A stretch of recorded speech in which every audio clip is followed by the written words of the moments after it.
If you feel it, chase it! I said if you feel it, chase it! A retired tornado chaser and meteorologist is persuaded to return to Oklahoma to work with a new team and new technologies. Alright, I definitely felt it, but we got to talk about the first original Twister movie before we get into Twisters, because I do want to say that when I first watched Twister, like a couple years ago, I found it kind of boring, and I didn't like it on that first watch, but then I rewatched it just, last week to get ready for Twisters, and I actually had a really good time with it, especially with, the Shining sequence. Thought that was crafted so well alongside, like, the moving house when they're driving through the house. I overall just thought that movie was a very fun time, and it probably was kind of mind-blowing when it first came out. Like, how did they make these tornadoes? How are they doing this? How are they driving through the house? So I thought that was really cool. But going into Twisters, I gotta say that I really thought this one was great. I thought it was even better than the original. I liked it more than the original. It levels it up. It levels the playing field like 5 times more. Bigger tornadoes and even more disaster. It's a true disaster film, and this is directed by Lee Isaac Chung, who's known for his fantastic film Minari. If you haven't seen that, please go and watch that. Just buy it, rent it, do whatever you have to do. It's a very great film. It's so heartfelt, but it's just overall beautiful. And guess what Lee Isaac Chung does with this one? He brings beauty to Twisters, and you can tell that he cares about nature because of just the shots that he just chooses to go with here, how he directs the nature, how he directs them just driving into the tornadoes. You can tell that he cares about what's being created here and what's happening, what Mother Nature is doing here. And what I really liked about this is that just the landscapes, you kind of feel calm in a place where a tornado is literally making a huge mess. It's kind of interesting how he does it and how he goes for it, and I think this is mostly shot on location, probably like 90% location, probably like 10% on like a sound stage and all that. But I just really love those location shots. He also has a way to make these big movies feel also small on the same level, like where you can actually focus on specifics of the movie, like the science of the nature of the tornadoes. Like they brought in official storm chasers to help them and kind of write the script just a little bit to explain what they're doing when they're actually chasing the storms. I thought that was really cool. It sounded scientific, and I think it worked because I got really confused, so that means it worked pretty well. If science is not my subject of choice, so if your movie sounds kind of confusing, then I think your storm chasers did a good job telling you what to do.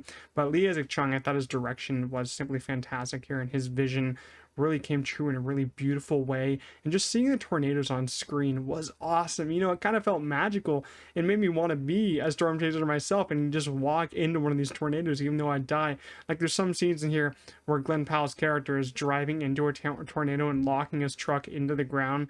I thought that was so cool, so awesome. Like imagine being able to do that. I don't think you would ever be able to do that, but it's just so magnificent. Him sending fireworks into a tornado, making it just so colorful, making it different colors. I thought that was beautiful. I thought the VFX were also really well done.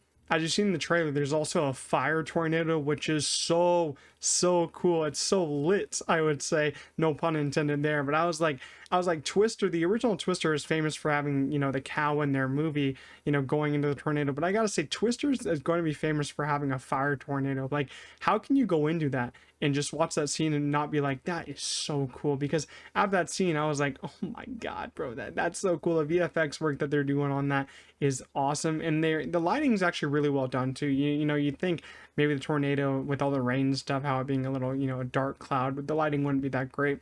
I thought the lighting was really well done. I saw this actually in IMAX. The sound was really great. There's a lot of needle drops with like country music, and I'm not a big country fan. I think that's like my least favorite genre of music, but I actually liked it here. I think it fit really well because you're dealing with, an Oklahoma sense. And I do want to say the opening was terrific. I thought the opening was just really well done. Started you out, it's a beautiful kind of like grass area, and then they're just going into a tornado, and then all hell breaks out there. But even though I was having a blast during these tornado scenes, they kind of did scare me just a little bit. And when you're watching, you feel the tornado just coming towards you, even though you're not actually in the movie. There's no tornado there. It just felt like you're on a roller coaster of fun and fear at the same time. For the performances, I will say that this was a little uneven for me, and that might be because there are too many characters here, so some got the short end of the stick.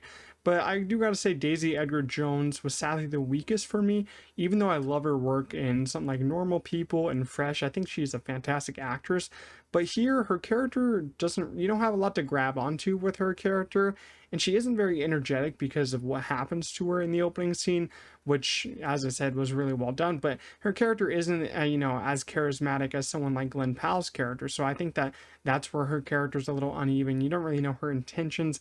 I wish she was just a little more, just perked up just a little bit, had a little bit more energy. But I do kind of see where they're going for in the script there.